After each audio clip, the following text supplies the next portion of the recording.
Hola, ¿cómo están? Bienvenidos. Soy el pastor Cristian Toriasi acá de este canal que tiene mi nombre, Cristian Toriasi, de teología bíblica, teología cristiana, teología arminiano-wesleyana y todo lo que te pueda servir para tu crecimiento a la imagen de Jesucristo.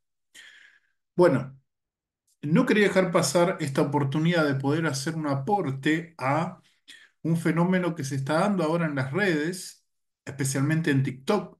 Tiene su rebote en YouTube, pero se está dando en TikTok más que nada, de que se está poniendo una fecha muy cercana al arrebatamiento de la iglesia, al rapto de la iglesia. Para el que no sabe, la doctrina del arrebatamiento de la iglesia pretribulacional es que el acontecimiento narrado en Primera de Tesalonicenses, capítulo 4 a partir del versículo 13 hasta más o menos el 18 es que Cristo viene, los muertos en Cristo, es decir, los que murieron como parte de la iglesia de Cristo, resucitan y los que estamos vivos, junto con ellos, somos transformados y arrebatados para encontrarnos con el Señor en el aire y estar siempre con el Señor, ¿no? Esa es la doctrina del arrebatamiento. Ahora, ¿por qué dije pretribulacional? Porque muchos entendemos que esto ha de ocurrir antes de que se derrame la ira de Dios sobre la tierra a través de ese periodo llamado la tribulación o la gran tribulación. Y como el mismo pasaje, perdón, la misma carta de Primera de Tesalonicenses, a partir del capítulo 5 dice en forma clara de que la iglesia no está puesta para la ira de Dios y como ese periodo sea el derramamiento de la ira de Dios sobre el pecado, sobre Satanás y sobre los hombres impíos, así que por ende se entiende que la iglesia no ha de participar también de ese tiempo, de ese periodo, porque la iglesia ya está pasando tribulaciones en diversos lugares, ¿no? Y también tenemos otros pasajes como Apocalipsis capítulo 3 versículo 10 donde a través del mensaje a la iglesia de Filadelfia, el Señor Jesucristo le promete a la iglesia de que será guardada de la hora de la prueba que ha de venir sobre el mundo entero para probar a los habitantes de la tierra. Y la interpretación general de ese pasaje es que esta prueba se refiere a la gran tribulación escatológica. Bien, ¿qué es lo que está dando vuelta en las redes? Bueno, una fecha del arrebatamiento de la iglesia de Cristo. Una fecha concreta, clara. Y no solo que está dando vuelta en las redes, sino que se está dando cierto apoyo a esta fecha y muchos están diciendo que Dios se lo reveló, que se lo reveló en sueños. Y adivinen cuándo es la fecha. El miércoles 18 de septiembre de este año 2024. Miércoles 18 de septiembre de 2024. Entonces, ¿qué? Ya es el tiempo del arrebatamiento. Preparémonos, hagamos la valija porque el Señor viene dentro de una semana. Creo que es bueno que pongamos paños fríos y entendamos bien que no es una actitud sana para la iglesia hacer estas cosas, de poner fechas cuando en la escritura está terminantemente prohibido. Es más, la carta de del apóstol Pablo a los tesalonicenses, la primera y la segunda, se escribe con el objeto de tranquilizar a la iglesia, porque había gente que estaba allí difundiendo rumores de que el Señor venía en ese momento. Es cierto que los apóstoles y la iglesia primitiva esperaban el siglo primero la pronta venida de nuestro Señor Jesucristo y el arrebatamiento de su iglesia. Pero eso no da pie a que nosotros especulemos con fechas con números, que hagamos numerología. No, eso es malentender el mensaje escatológico de la palabra de Dios en cuanto a la venida de nuestro Señor Jesucristo. Te animo a que lo veas vos, tal vez ya viste alguno de estos mensajes y videitos que aparecen en TikTok o en YouTube o en alguna cuenta de Instagram de que el rapto de la iglesia será, algunos dicen que el 18, otros dicen que el 17, pero sí o sí tiene que ser dentro de una semana, el miércoles que viene. Bien, yo creo que el arrebatamiento de la iglesia será antes de la gran tribulación, sí, absolutamente. La Biblia da respaldo exegético para esta afirmación, sí, sí la da. El arrebatamiento será antes de que el Señor derrame su ira sobre la tierra y se cumplan esos juicios que están tan claramente expresados en el libro Apocalipsis y también inferenciados en las profecías del Antiguo Testamento acerca de la venida plena del Mesías para reinar. La aparición de este antagonista, el anticristo, sí, sí, obviamente. La iglesia ha de ser arrebatada antes de la perdón, antes de la manifestación del hombre de pecado y antes de que comience la gran tribulación. Ahora, ¿será el miércoles 18 de septiembre? Claro que no. ¿Por qué lo puedo afirmar? Por el respaldo que se da a esta declaración. No el hecho de que digan Dios me lo reveló, porque ustedes van a ver que muchos están diciendo que Dios se lo reveló en sueños, pero después de que algunos, hace un tiempo, hayan levantado alguna explicación que podríamos llamar numerológica o gemátrica. Gemátrica tiene que ver con los significados de las palabras y los números en tanto el Antiguo como en el Nuevo Testamento, y alguna comparación con las fiestas del, del tabernáculo y las fiestas, bueno, y las fechas, etcétera. Si vamos a esa base, obviamente que no va a ocurrir este 18 de septiembre. ¿Eso quiere decir que yo no espero o me defraudó la postura pretribulacional? De ninguna manera. Cristo va a venir a buscar a su iglesia antes de que ocurra la gran tribulación, antes que se manifieste el anticristo, antes de que Él vuelva otra vez en gloria con sus ángeles y con su iglesia. Antes que suceda eso, Él va a arrebatar a su iglesia eh, en el arrebatamiento descrito en 1 Tesalonicenses capítulo 4 y en 1 Corintios capítulo 15, que habla específicamente de la resurrección. Pero no te quedes con lo que yo te digo, vamos a ver el respaldo que se da a esta afirmación de que el próximo 18 de septiembre de este año 2024 va a ocurrir el rapto o arrebatamiento pretribulacional de la iglesia. Vamos allá, voy a colocar una,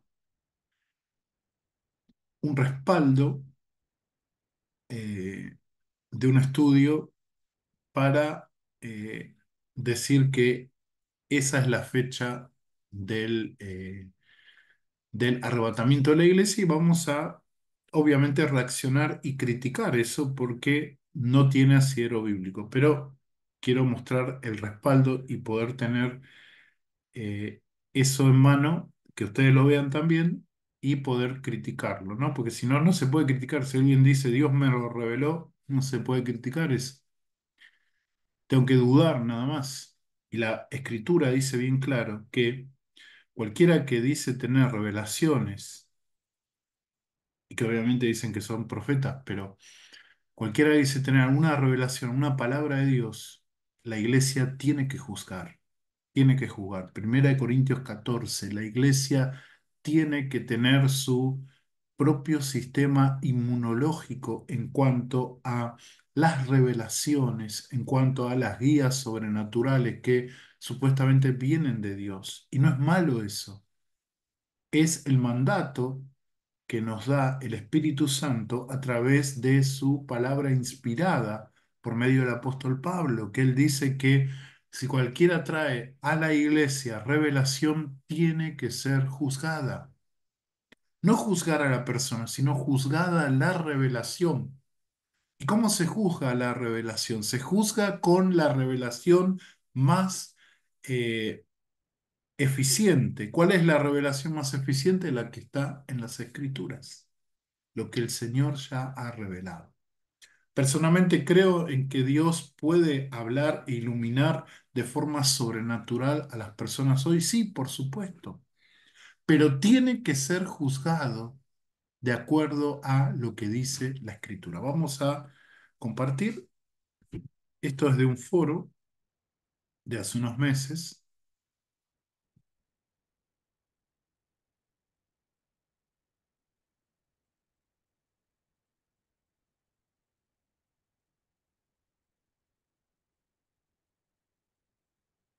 un foro de hace unos meses,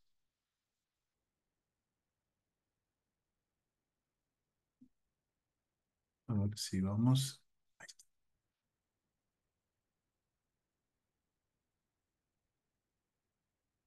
esperen un poco,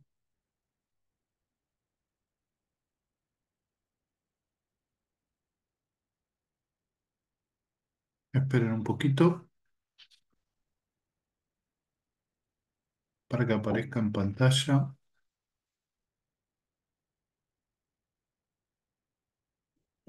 Tengo la compu un poquito lenta, así que les pido tengan un poco de paciencia. Ahí vamos, ahí vamos.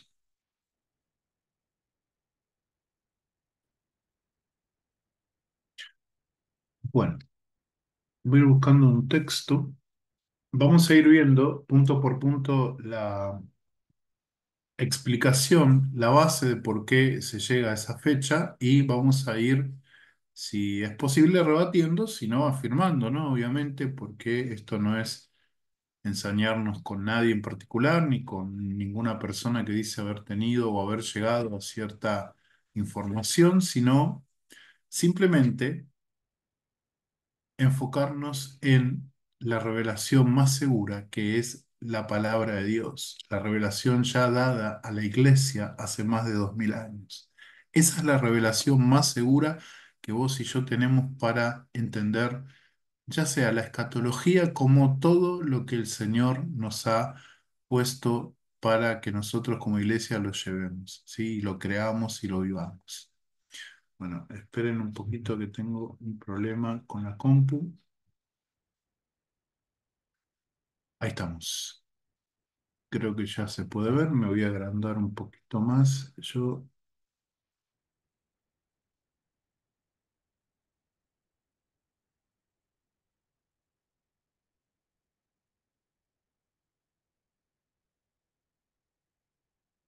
Ahí vamos. Bueno, este es un foro. Voy a sacar esto.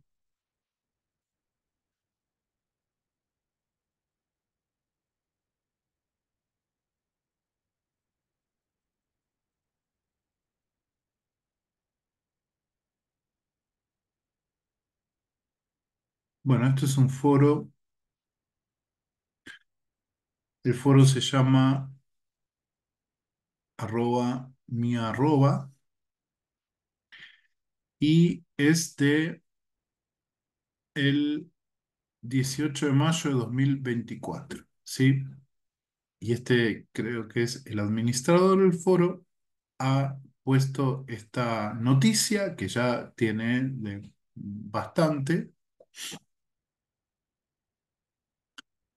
y nos está refiriendo qué es lo que sustenta esta noticia de que el arrebatamiento de la iglesia ha de ocurrir el 18 de septiembre de este año. ¿Sí? Les leo acá y vamos a ir viendo lo que dice de a poco. Espero que lo vean bien. Dicen, ¿qué se basa para decir esto? Dice, salió un profeta que, para el que lo crea, diciendo que el rapto de la iglesia o arrebatamiento es el 18 de septiembre de este año. O sea, la semana que viene. ¿En qué se basa para decir esto? Dice que le fue revelado como a otros, pero él no se conformó y pidió en qué versículos de la Biblia sale que es en esa fecha. Y si fue, y sí fue dando los versículos. Bien, para entender esto, alguien empezó a decir que el 18 de septiembre el Señor Jesucristo va a venir a buscar a su iglesia, nos va a venir a buscar a nosotros. Los muertos en Cristo han de resucitar. Primero, como dice 1 Tesalonicenses 4. Bueno, ¿cómo recibe esto? Por revelación, ¿sí? Por revelación de parte de Dios. Vamos por partes. Si esta persona es realmente profeta, tiene que darse lo que dice la Escritura para los profetas. Les remito a Deuteronomio.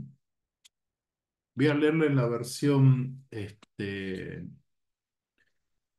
BTX, Biblia textual, que es bastante segura porque apela a los manuscritos más antiguos.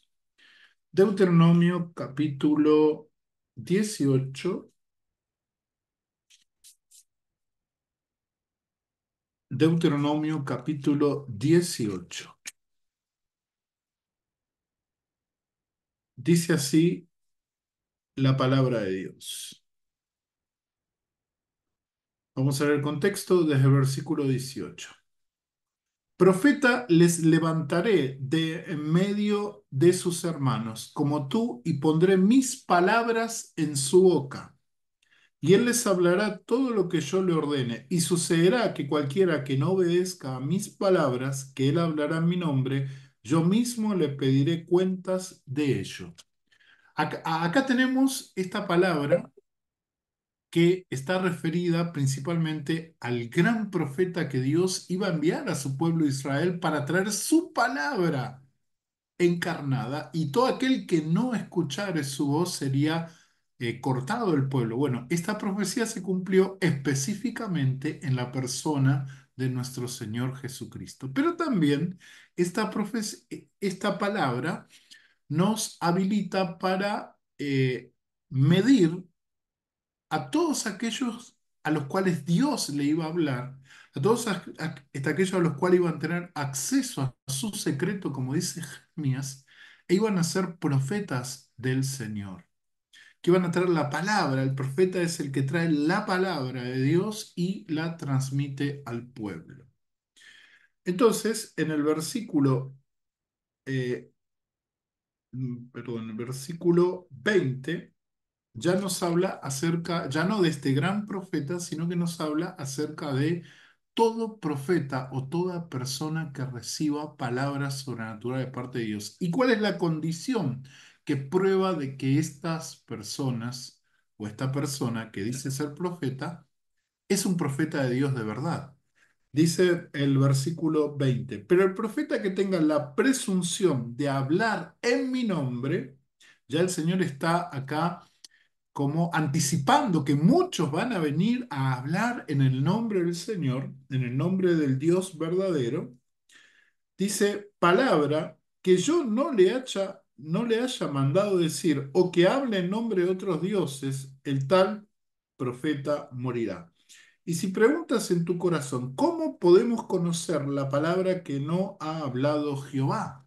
¿Cómo puedo conocer si realmente este hombre o esta mujer que dicen ser profetas de Dios hoy en el siglo XXI han hablado de parte de Dios, de parte del Espíritu Santo? Bueno, fí- fíjate lo que sigue diciendo acá Dios a través de Moisés, de la escritura de Moisés. Dice, versículo 22, cuando el profeta hable en nombre de Jehová y lo que dijo no suceda ni cuando el profeta hable y lo que dice no sucede, no ocurre, ni se puede verificar de una manera objetiva, es palabra que no ha hablado Jehová.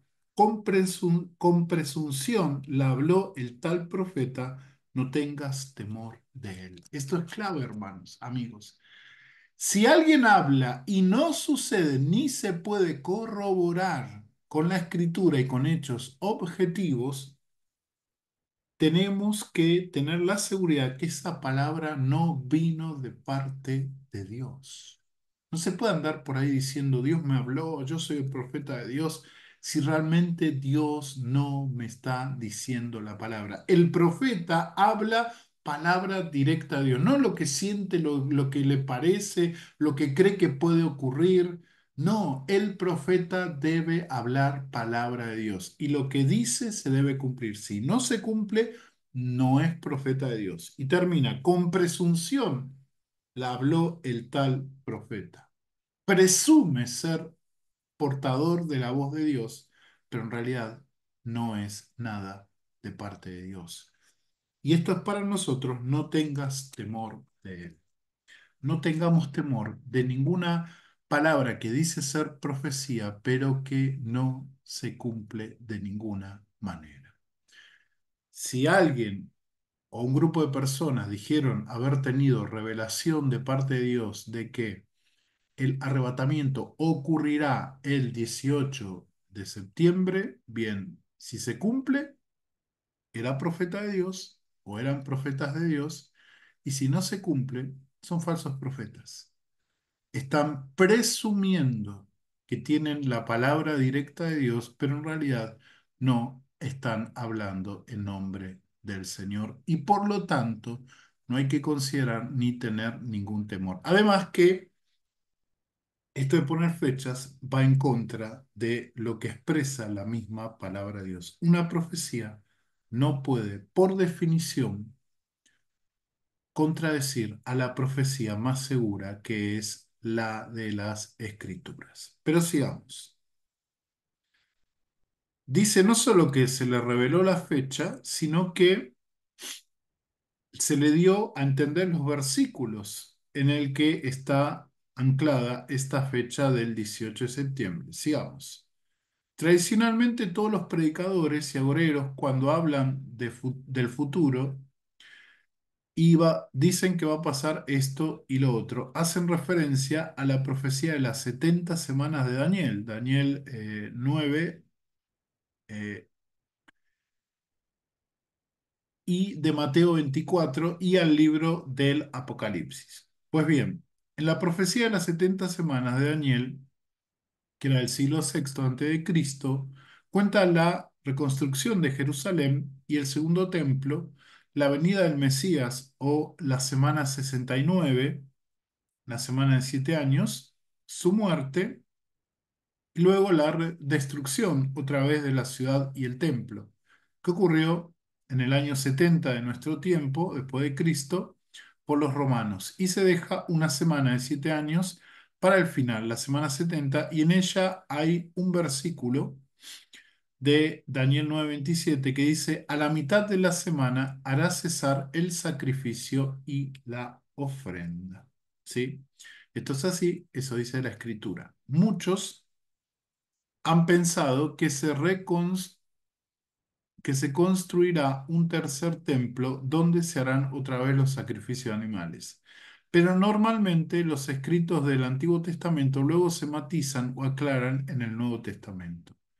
A Daniel el ángel le revelaba estas cosas, que le revelaba estas cosas en el capítulo 12 del 9 al 13 le dijo, pero tú Daniel cierra las palabras y sella el libro hasta el tiempo del fin. Muchos correrán de aquí para allá y la ciencia aumentará. Pues la ciencia ha aumentado y casi todos llevamos en el bolsillo un móvil o celular, que es una computadora portátil, y se pueden hacer búsquedas de palabras en el Nuevo Testamento.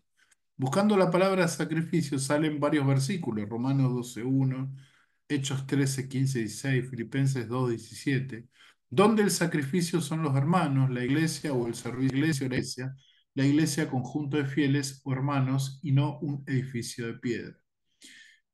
Y buscándolo, la palabra ofrenda en Romanos 15:31 y Romanos 15:36 es la iglesia de los gentiles. En definitiva, que el cese del sacrificio y la ofrenda es el cese de la iglesia y su servicio. ¿Y cuándo cesa la iglesia? A sus miembros. Perdón, ¿cómo se cesa la iglesia? Cesando a sus miembros, arrebatándola, raptándola. El cese de la iglesia es el arrebatamiento. Bueno, bueno, bueno.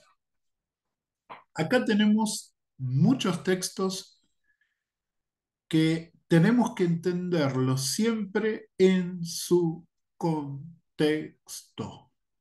No podemos desfasar un texto de su contexto. Vamos a verlo por nosotros mismos. Vamos a ir a Daniel, capítulo 9, en principio, al verso 27. Vamos a leerlo otra vez de la versión BTX. Daniel 9:27 dice, y por otra confirmará el pacto con muchos, y a la mitad de la semana hará cesar el sacrificio y la ofrenda. Después, con la muchedumbre de las abominaciones, vendrá el desolador hasta que venga la consumación y lo que está determinado se derrame sobre el desolador. Bien. Acá, ya sea que el autor de este mensaje en el foro esté interpretando por él mismo o esté expresando una interpretación ya dada por otros acerca de este pasaje, debemos entender que no está en correlación con lo que dice esa interpretación, no está en correlación con lo que dice el versículo 26, porque está dentro de esa línea interpretativa que dice que quien confirma el pacto con muchos es el Mesías que se le quita la vida. Vamos al versículo 26, dice, y después de las 62 semanas, o sea, los 483 años, se quitará la vida al Mesías, mas no por sí.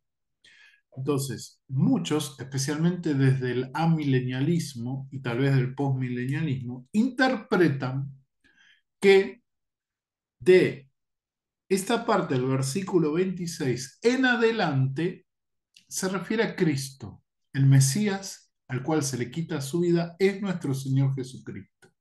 Yo estoy de acuerdo con eso. Todos, tanto premilenialistas, dispensacionalistas, premilenialistas históricos, estamos de acuerdo con eso. Al que se le quita la vida es al Señor Jesucristo.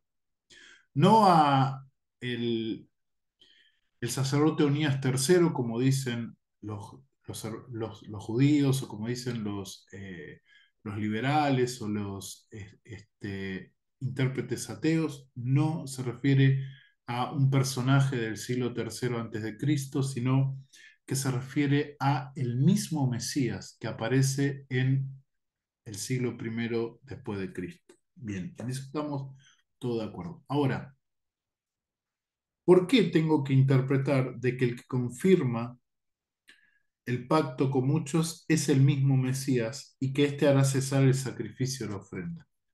Porque esa es la clave para entender qué es ese sacrificio de la ofrenda.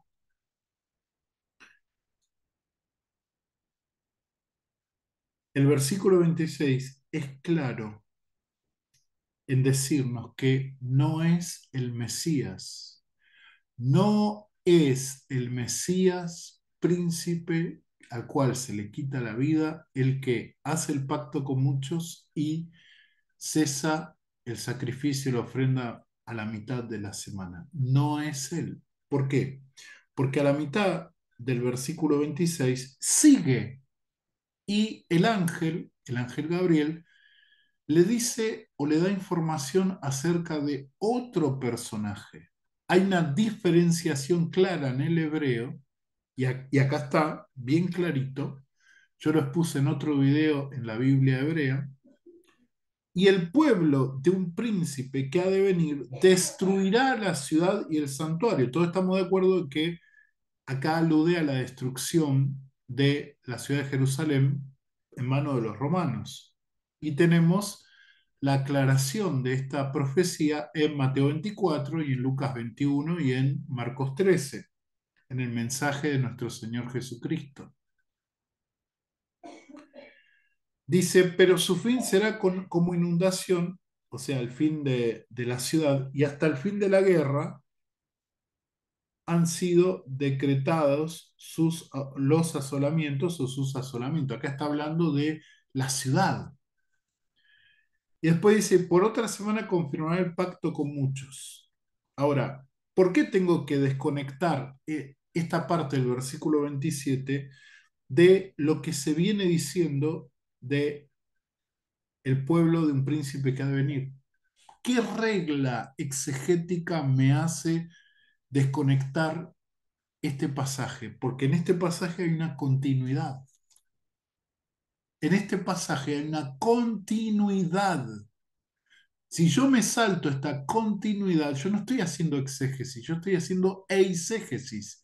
Yo estoy conectando y por otra semana con la primera parte del versículo 26. Entonces yo tendría que sacar esta segunda parte del versículo 26, yo tendría que leer así para decir que el Mesías que muere es aquel que hace el pacto y que eh, hace cesar la ofrenda y el sacrificio. Tendríamos que leer así el texto. Después, versículo 26, después de las 62 semanas, se quitará la vida al Mesías, mas no por sí, y por otra semana confirmará el pacto con muchos, y a la mitad de la semana hará cesar el sacrificio y la ofrenda. Les animo a que ustedes lo vean, lo analicen con diferentes versiones. Van a ver que siempre hay una conquetanos, bueno, está unido, hay un hilo entre la segunda parte del versículo 26 y la primera parte del versículo 27. Quien confirma el pacto con muchos no es el Mesías que muere, es el príncipe de, de ese pueblo, el cual viene de ese pueblo que destruye la ciudad y el santuario. ¿Qué pueblo es el que destruyó la ciudad y el santuario? El pueblo romano, el imperio romano. Por lo tanto, lo que nos dice la profecía literalmente es que vendrá un príncipe, dice que ha de venir, es decir, que en el futuro, no viene en el tiempo de la destrucción de la ciudad y el santuario. Ha de venir, va a tardar en venir, pero ha de venir. Y por otra semana confirmará el pacto con muchos. O sea, el que confirma el pacto no es el Mesías, sino que es el príncipe. Si partimos de ahí, toda esta, eh, toda esta interpretación usando estos pasajes de que eh, el sacrificio y la ofrenda hablan de la iglesia y que Cristo es el que hace cesar el sacrificio y la ofrenda y por lo tanto, cuando cese el sacrificio y la ofrenda es que la iglesia es arrebatada porque termina la función de la iglesia, está equivocada. Porque el ángel Gabriel no quiso decir que Jesús ha de cesar el sacrificio y la ofrenda. Ese es el primer error exegético que vemos acá en eh, en el apoyo para decir que la iglesia es o representa al templo o al sacrificio y la ofrenda. Volvemos otra vez a este texto. El tema principal de este texto es darle esperanza a los judíos. No aparece la iglesia, a los judíos del tiempo de Daniel y de la posteridad, de que Dios ha de cumplir su plan para con Israel y que el Mesías ha de traer la restauración para su pueblo en su tierra. Eso era lo que estaba en el corazón de Daniel. Daniel no pensaba en la iglesia, Daniel no sabía lo que era la iglesia, Daniel no estaba preguntando acerca de la iglesia porque eso no estaba ni en el corazón de Daniel ni en ningún otro profeta del Antiguo Testamento. No podemos poner a la iglesia en lugar de Israel. Ese es un error exegético. Yo sé que desde el amilenialismo y desde parte de la teología del pacto se pone a la iglesia en lugar de Israel. La iglesia es el nuevo Israel. Bueno, es una visión equivocada, porque estamos contraviniendo lo que expresa literal y naturalmente la escritura. Y eso no hace menos a la relación de Cristo con su iglesia. Porque la iglesia es ese pueblo que sigue la tarea soteriológica que Israel perdió a causa de su incredulidad, a causa del rechazo. Y acá está expresado claramente las consecuencias de ese rechazo para el pueblo de Israel. Por lo tanto, todo lo que dice esta profecía tiene que ver con el Israel material, el santuario destruido. A mí me encanta porque 400 años antes de que, o 200 años, 300 años antes de que suceda, está ya expresado por Dios para darle esperanza a su pueblo. Por lo tanto, eh, yo entiendo que todos estos pasajes hablan de el nuevo sacrificio que es el creyente, es decir, de dar su vida al Señor y de vivir en santidad, en consagración. Eso es cierto, de que los sacrificios que hace la iglesia no es el sacrificio de corderito, de animales en un altar, en un templo en Jerusalén, obviamente porque en nuestro nuevo templo es Cristo, pero hay una promesa de que el templo ha de reconstruirse, porque Dios debe tratar otra vez con su pueblo Israel. Y cuando habla acá, en este contexto de los sacrificios, está hablando de sacrificio de animales. Porque también el Señor Jesucristo, ahora lo vamos a ver, en Mateo 24 dice que la abominación desoladora entraría al templo. Y Mateo refiere a la profecía de Daniel, Daniel capítulo 9. Por lo tanto, no puede estar hablando de la iglesia, no puede estar hablando de sacrificios espirituales, no puede estar hablando de la mediación de la iglesia, no, de ninguna manera. No podemos sacar lo que dice la escritura de fuera de su contexto. Por más que nos guste, por más que creamos que sea lo mejor, debemos aceptar lo que dice la escritura, lo que el Señor reveló. ¿Por qué nos cuesta aceptar lo que dice la escritura? Bien, en primer lugar, ya esta base está equivocada. No sé si es el autor o el autor lo está expresando a través de otros que están diciendo o están dando esta base bíblica, pero ya de por sí este análisis exegético lleva a denostar la base bíblica para decir que el 18 de septiembre viene el rapto de la iglesia. Pero sigamos. Bien, en definitiva, que el cese del sacrificio y la ofrenda es el cese de la iglesia y su servicio. No, no es lo que dice el pasaje. No es lo que dice el pasaje. ¿Qué es el arrebatamiento o rapto de la iglesia? Jesús se va a llevar a su iglesia para librarla de la gran tribulación y la ira de Dios. Eso sí es verdad.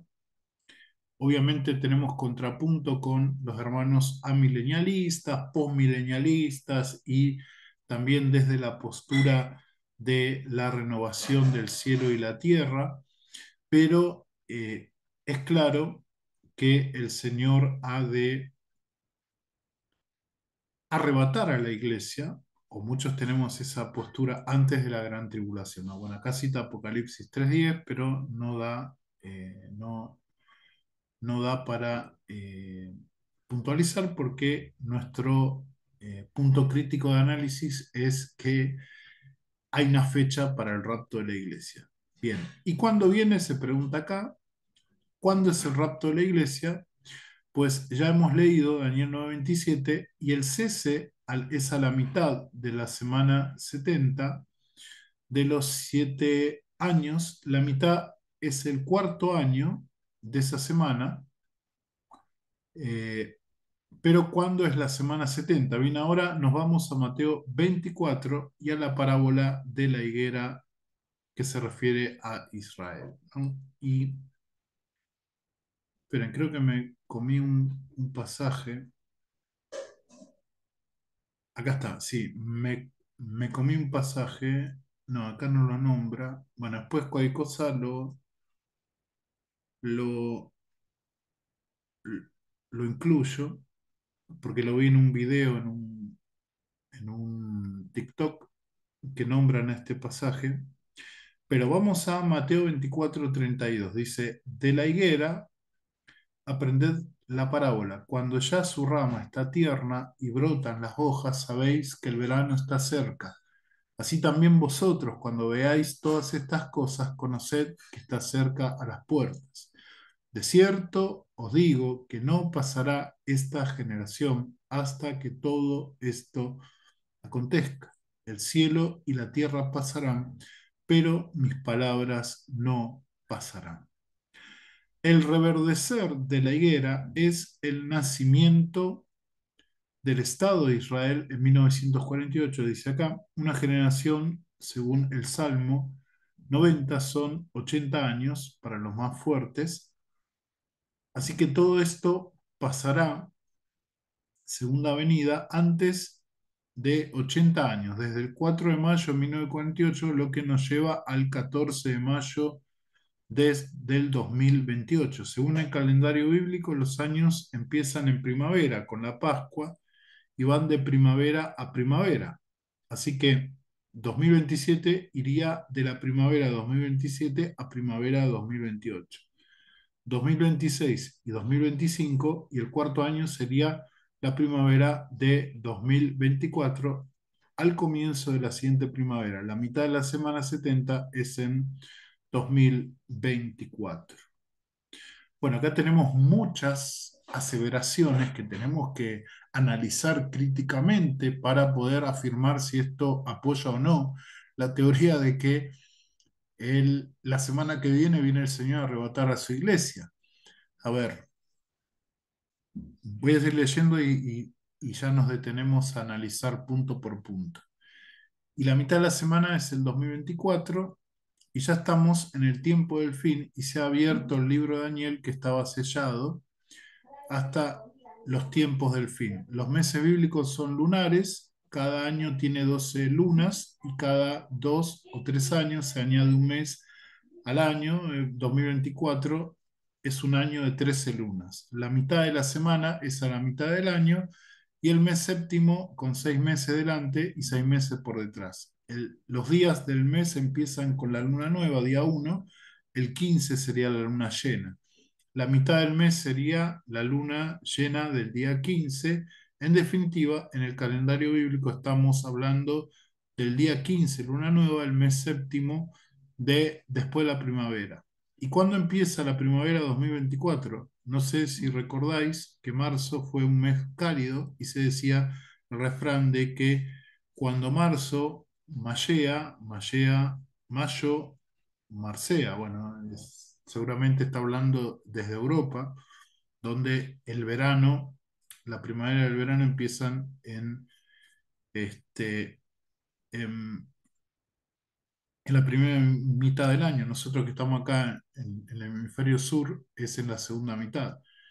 La primavera entró una luna más temprana, el 11 de marzo, y los campos de Jerusalén ya estaban verdes con espigas, que es cuando empiezan los años bíblicos. Siempre he jugado con, bueno, ya sabiendo cuándo comienza el año, 7 meses, lunas después del mes, es el mes séptimo y la luna llena el 15. El calendario judío es un mes antes porque para ellos es matemático y no tuvo en cuenta la llegada de la primavera, así que es el mes sexto del calendario judío. van atrasados un mes, una luna. En definitiva, el día del arrebatamiento es a la mitad de la semana del 2024, a la mitad del año, el mes séptimo. La mitad del mes, día 15, luna llena, y eso en nuestro calendario occidental, es el 18 de septiembre y ya puestos sale también a la mitad de la semana porque es miércoles. Bueno, entonces la iglesia cesa el 18 de septiembre del 2024. Yo no entiendo por qué esta gran complicación numerológica de los meses. Yo sí sé que para entender la profecía de las 70 semanas no tenemos que usar nuestro calendario, sino el calendario judío. Eso sí estoy de acuerdo. Sí entiendo que hay que tener en cuenta, o que Dios tiene en cuenta su relación con su pueblo, pero estamos hablando de la iglesia, no estamos hablando de Israel, estamos hablando de la iglesia de Cristo. Son dos pueblos. Israel no es la iglesia no es el nuevo Israel. Eso está claro en la escritura, en primer lugar. En segundo lugar, en segundo lugar, dejamos en claro que el cese de la ofrenda y el sacrificio no es el retiro de la iglesia de el tablero profético de Dios, porque no se refiere a eso con el cese del sacrificio de la ofrenda, porque no está hablando de la iglesia, no está hablando de el Mesías que da su vida, el que hace cesar el sacrificio de la ofrenda, está hablando de ese príncipe que ha de venir, que su pueblo destruyó la ciudad y que después él hará un pacto con los muchos y que a la mitad de la semana de un periodo de 7 años, una semana de años, es decir, a los 3 años y medio de ese periodo, hace cesar por fuerza de ley o por fuerza de las armas, no se especifica, pero si lo comparamos con Apocalipsis 13, será con la fuerza del poder mundial que va a tener ese líder, hará cesar el sacrificio de la ofrenda, ya sea en el templo reconstruido o en otro lugar que los judíos han de tener en la Jerusalén actual o en el futuro, no sabemos, hará cesar el sacrificio de la ofrenda y hará una gran desolación en el altar, tal como está profetizado y afirmado por Jesús en Mateo 24. Ahora vamos a Mateo 24. Pero tenemos que entender que estamos, se está partiendo de una base equivocada, de una interpretación equivocada para darle base a esta falaz noticia de que la semana que viene el Señor arrebata a la iglesia. Yo entiendo que me puedan decir, bueno, me lo reveló Dios, está bien, ya se contradice el hecho de que nadie sabe el día y la hora, y que Dios no va a revelar el día y la hora porque el propósito de que esperemos está muy claro. Ahora yo lo voy a expresar en los pasajes bíblicos que hablan de ese tema, pero está muy claro de que Cristo quiere que su iglesia esté alerta siempre. El Señor Jesús puede venir a arrebatar a su iglesia el miércoles 18 de septiembre, como puede venir hoy, jueves 12 de septiembre, dentro de un ratito. El Señor puede venir en cualquier momento. Por eso nosotros no tenemos que ponerle fecha, no tenemos que conturbar nuestro espíritu, no tenemos que entrar en temor. Tenemos que vivir siempre esperando la venida del Señor. Pero para que no sea muy largo el video, voy a ir a el análisis de el pasaje que nos muestra acá el hermano. Mateo 24. Mateo 24. Mateo 24.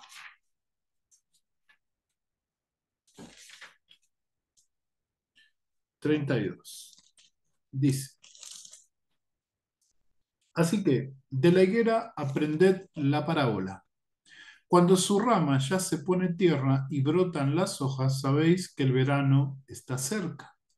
Así también vosotros, cuando veáis todas estas cosas, conoced que está cerca a las puertas. De cierto os digo, de ningún modo pasará este linaje hasta que sucedan todas estas cosas. El cielo y la tierra pasarán, pero mis palabras no pasarán. Bien, en primer lugar, ¿por qué la higuera es Israel? ¿Dónde dice que la higuera es Israel?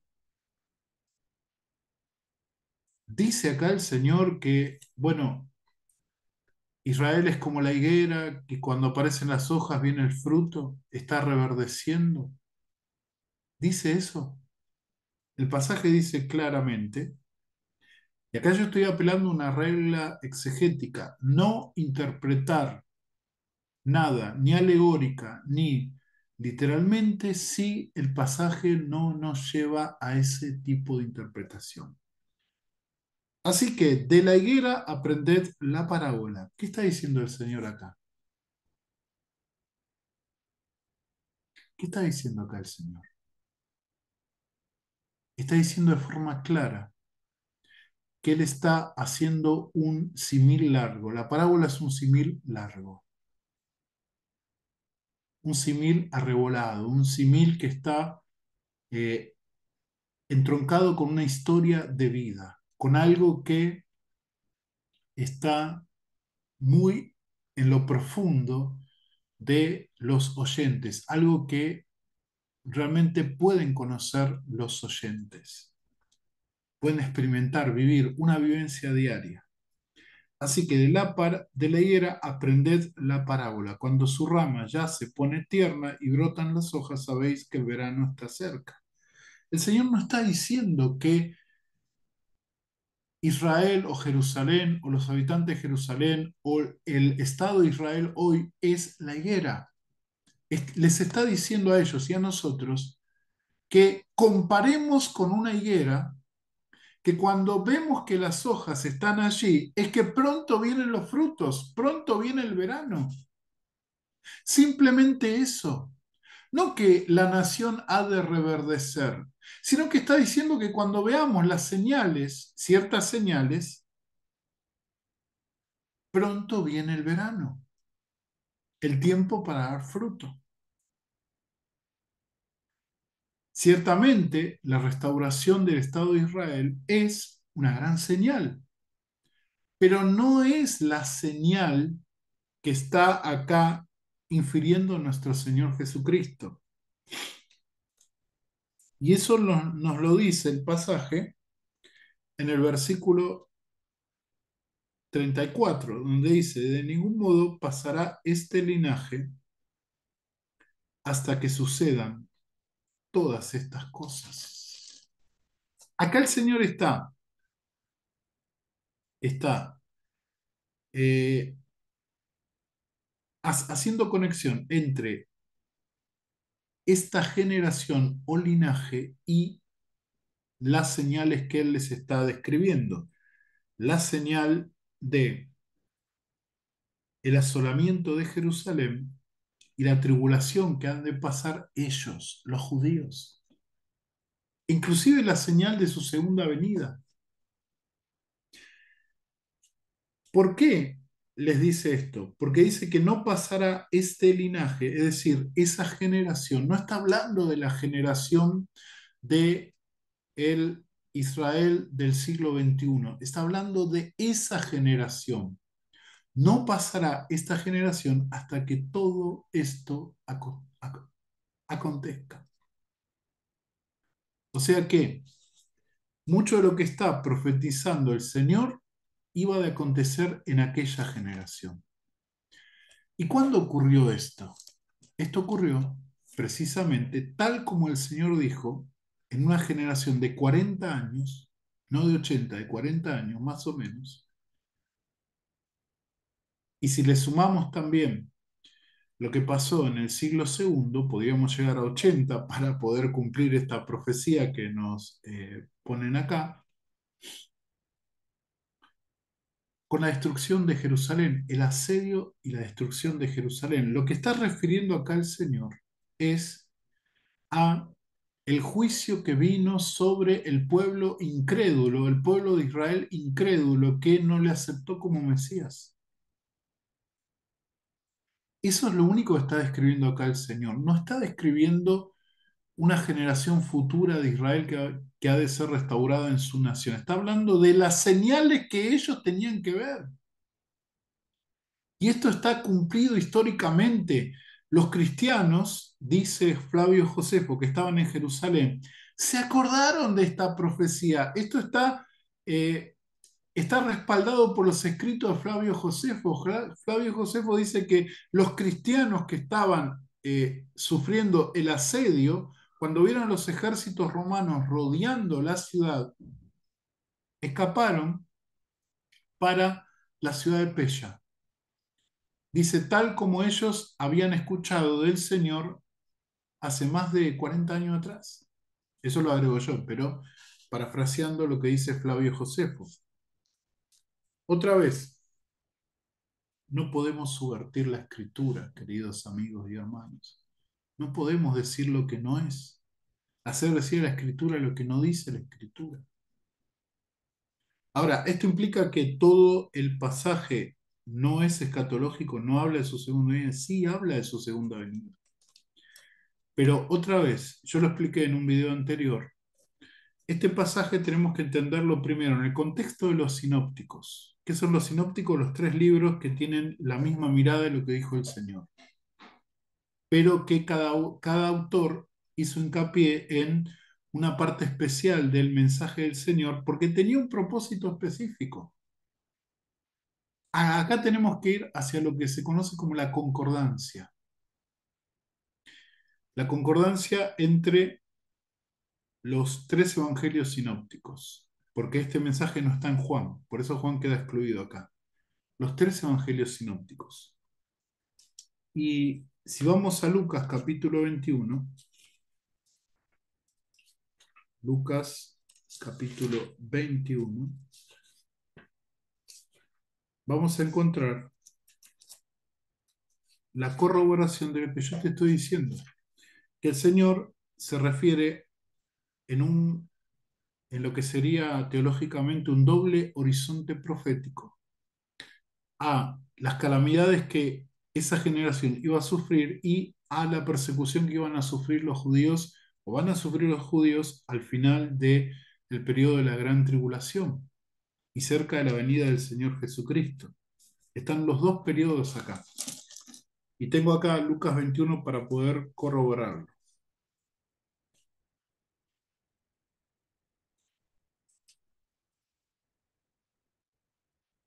Dice Lucas 21, verso 40.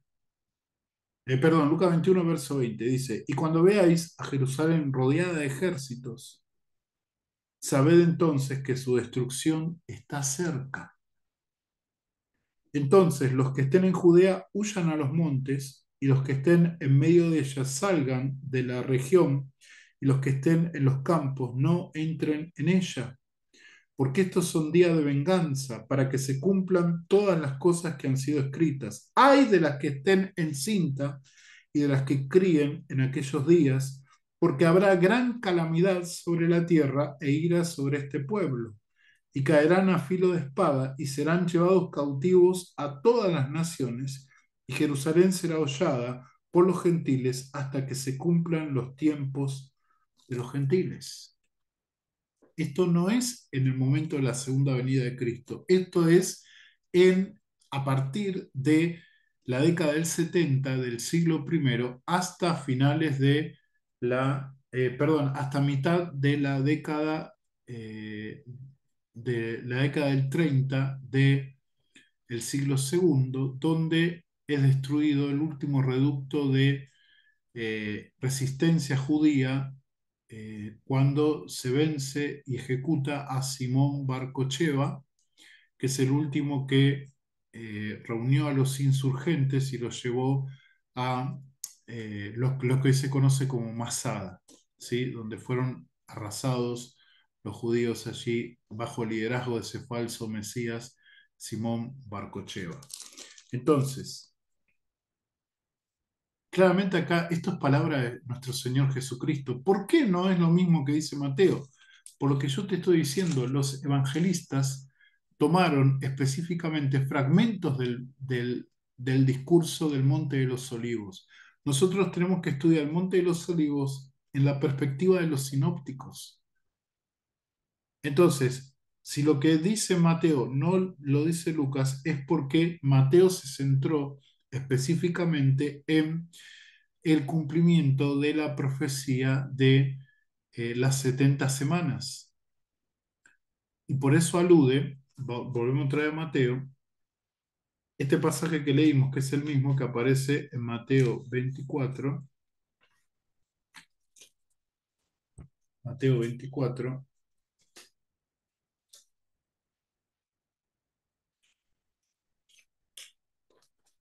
versículo, eh, versículo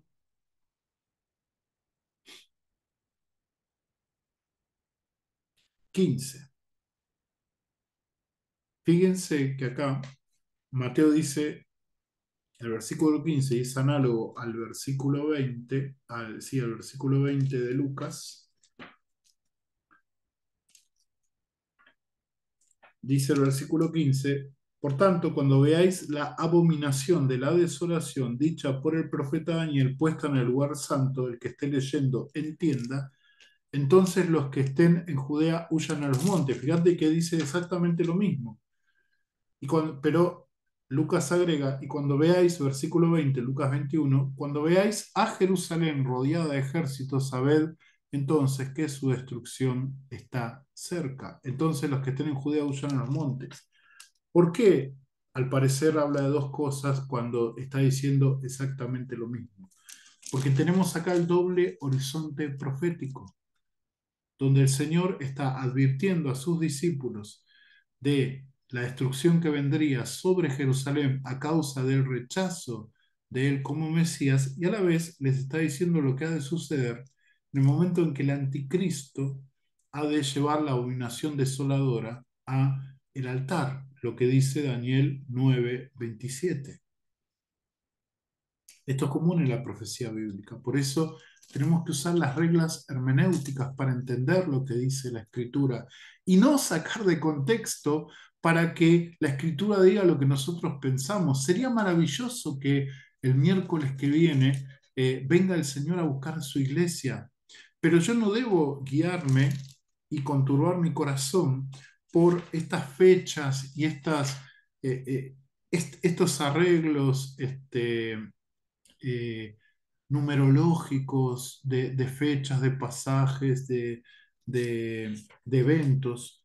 Lo que nosotros, la información más segura que tenemos acerca de la pronta venida de nuestro Señor Jesucristo, del pronto encuentro de la iglesia con el Señor, lo tenemos acá, en las Escrituras.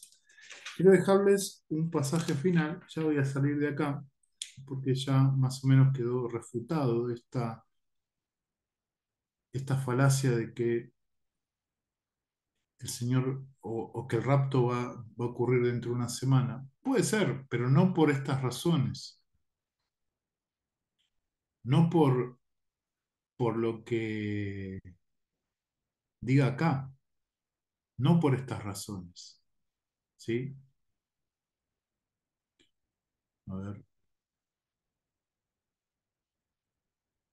espera un poquito.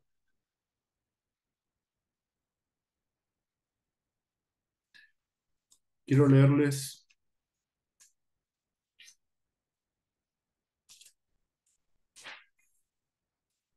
segunda de Tesalonicenses,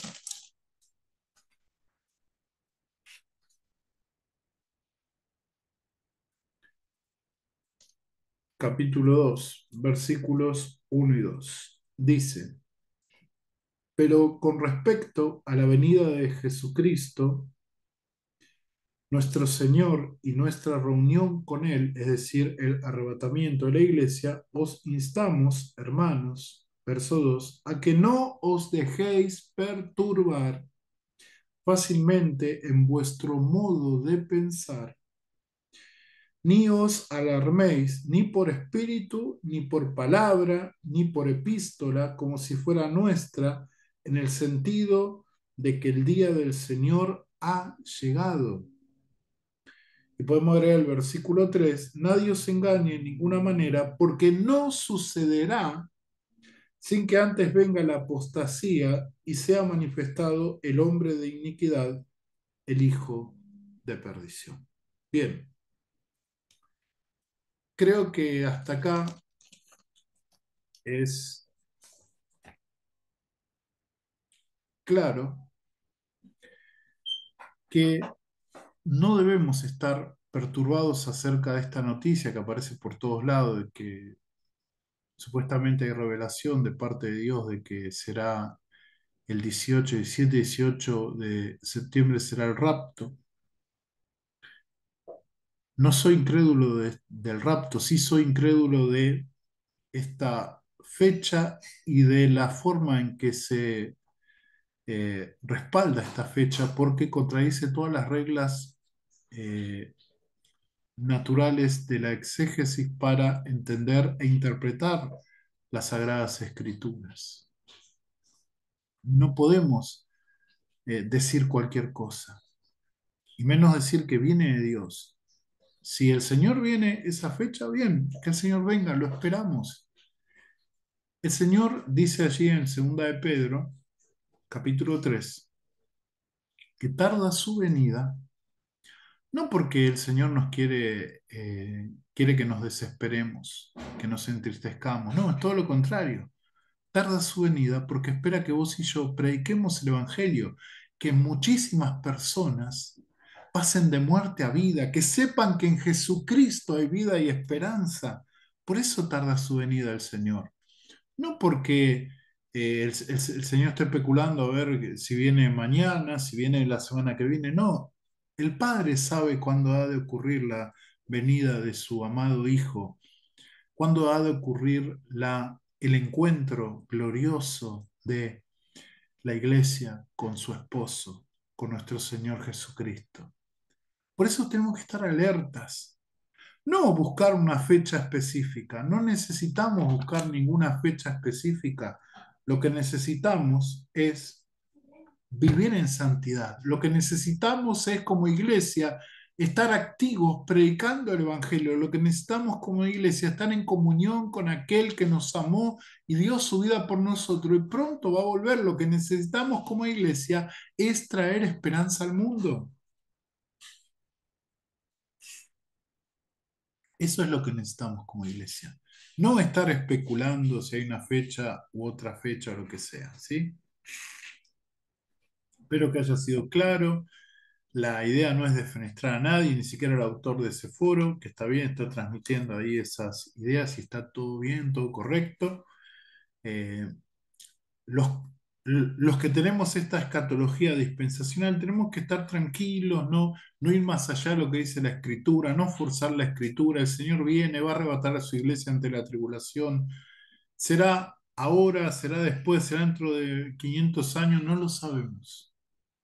Lo único que sabemos es que el Señor nos dejó un mandato: ir por todo el mundo y predicar el Evangelio a toda criatura, y de hacer discípulos en todas las naciones, bautizándoles en el nombre del Padre, del Hijo y del Espíritu Santo.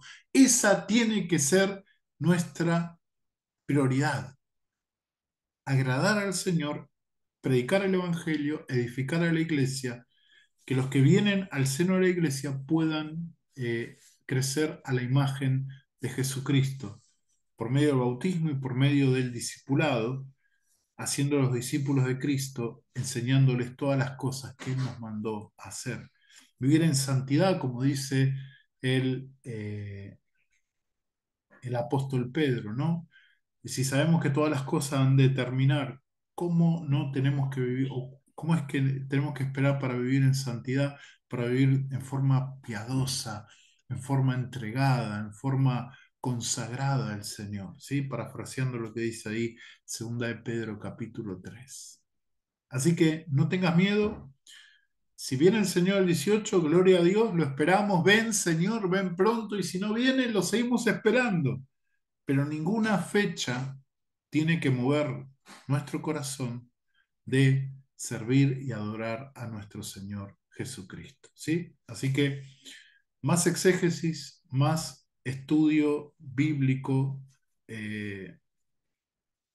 profundo, menos TikTok, menos YouTube, a menos que sean videos buenos que te lleven a una relación sana con Dios y a través de la escritura, ¿sí? Y un acercamiento sano y natural a la palabra de Dios y más oración, más predicar el Evangelio, más estar con aquellos que lo necesitan. Dios te bendiga. Si te gustó, deja una manito que me va a ayudar. Si no te gustó, deja un dislike y también podés criticarme, podés decir todo lo que vos quieras.